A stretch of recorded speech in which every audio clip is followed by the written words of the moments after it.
Okay, a little follow-up on the Omni A action here. Made a couple of repairs and adjustments. Listening right now on 40 meter sideband.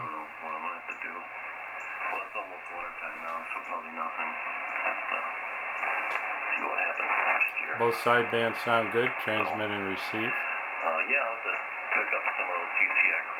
Still got that funky problem with the squelch control, but not much you can do about that. Let me pause this here and show you the transmit functions now. Okay, here we are. A little reflection on the meter face, but I hope you can see it. We're going to be on the 200 watt scale, which is the lower scale there.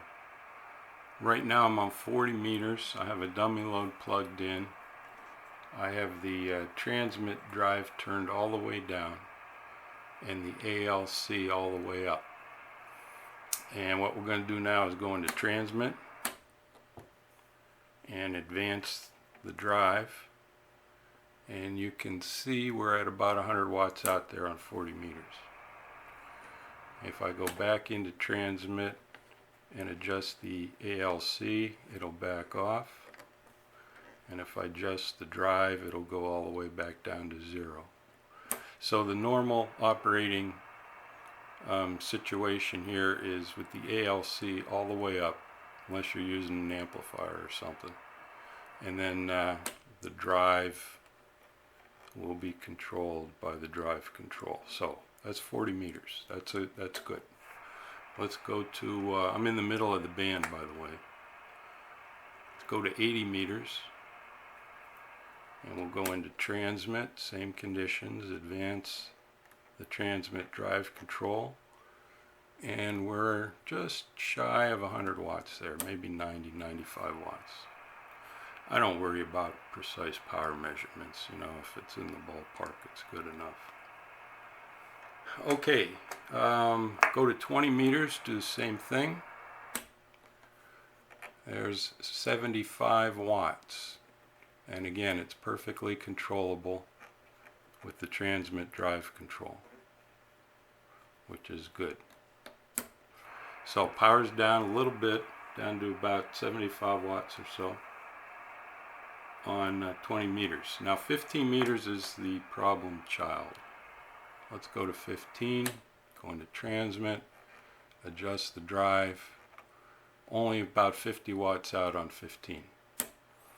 The reason for that is 80 meters and 15 meters share the same set of transmit injection trimmers, and you got to kind of split the difference between the two. You might be able to get that power up and split the difference and get full power out on both bands, but it would involve disassembling the band switch and pulling that board out and doing some troubleshooting, maybe a bad trimmer cap or something. And you know, I don't think it's worth it. So that would be quite messy. Anyway, we'll go to 10 meters here, wrap this up real quick. 10 meters, transmit with the drive all the way down, no power showing. Turn the drive up, and we got about 75 watts on 10. So 15 meters is down to 50 watts. The other bands are pretty much where they should be. Oh, 160 is down too. Let me go to 160 and go down to the middle of that band. Turn the drive all the way down. Go into transmit.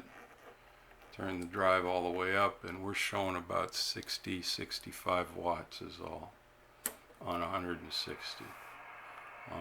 Anyway, the problem with the ALC action turned out to be a couple of bad 1N40, 148 diodes, and the alignment of this was way off. Somebody has been diddling with this thing for a while. But anyway, it's pretty much all back to normal, aside from the squelch control being actually inside, and a little low power out on a couple bands. It's in pretty good shape. It receives really well, and both upper and lower sidebands sound really good. both transmit and receive. I readjusted the carrier oscillator and you know, went through most of the alignment steps. One thing I do want to show, this is mainly for me, this is something that's not in the manual, and if I ever get another one of these in here, I don't want to have to recreate the wheel. So I'm going to make a little video of it right here. This is the location of the trimmer capacitors on the RF board, preselector for receive. This is not documented in the manual. So there's the locations on that board and which band corresponds to the location of which trimmer, and there are the values. So that's a little video file making for me. Anyway, there you go. That's the TenTec Omni A. It's not a Drake, but it'll do. 73, keep on tinkering.